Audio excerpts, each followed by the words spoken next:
Banco Bradesco has a stock that's really cheap right now, but does that make it a good long-term investment? Aside from the price, that just tells me when I should jump in and buy up the stock. That doesn't tell me whether we have a good business behind the ticker symbol. I grade everything on a 0 to 99 scale to make it easy to understand. These next 5 metrics will tell me how good of a business we have in front of us, and then we add that with our intrinsic value, and I can tell you whether you should jump in or run away from the stock.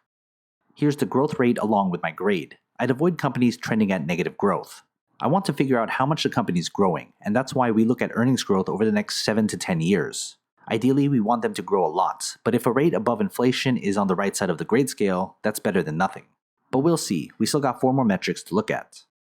Here's the PE ratio along with my grade. Hype is the difference between digging for gold alone or in a big crowd. The less hype, the better. Most people look at a PE ratio simply as a valuation metric. I look at it as a hype indicator. I like less hype, and less hype translates into a smaller PE ratio.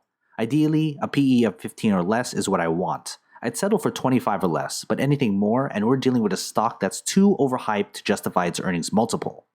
Here's the dividend yield along with my grade. Keep in mind that you can't take dividends as the only reason to buy. An asset that doesn't pay you anything is not an investment. It's just an expensive way to play hot potato. You're hoping the next person you sell it to pays more than you did.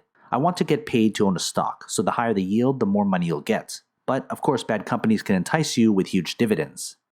Here's the return on equity along with my grade. This is one easy way to see if you're dealing with a good or bad management team. There's no point in owning a stock if it's using your money inefficiently. I look at return on equity as a way to see if they're making good use of your money or wasting it on stupid things. Ideally, the higher the rate, the more efficiently that money is being spent on growth, dividends, R&D, production, etc., etc. Here's the free cash flow along with my grade. We want a company with market dominance. Cash is king. The more you have it coming in, the more you use it to expand and grow your business. The bigger the war chest, the more dominant you are as a business. All this cash flow creates a gigantic economic moat, enabling a company to destroy competitors and attract more customers. Okay, so we have all our numbers. Now we can see what kind of investment we're dealing with. But before I get to that, consider joining my Patreon. You'll get access to every grade from every company I've analyzed. It's updated all the time. Go to patreon.com/GrowthShares or click on the link in the description. With all 6 metrics together, here's the final grade along with what type of investment I think of this company, and my recommendation of its long-term potential. This analysis is simple, yet an effective way to get your research started in the right direction. In the short term, bad companies can have huge gains while good companies can get cheaper.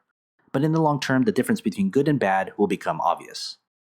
If you want more analysis videos, here's a couple of them. Invest wisely, and as always, take care of your money.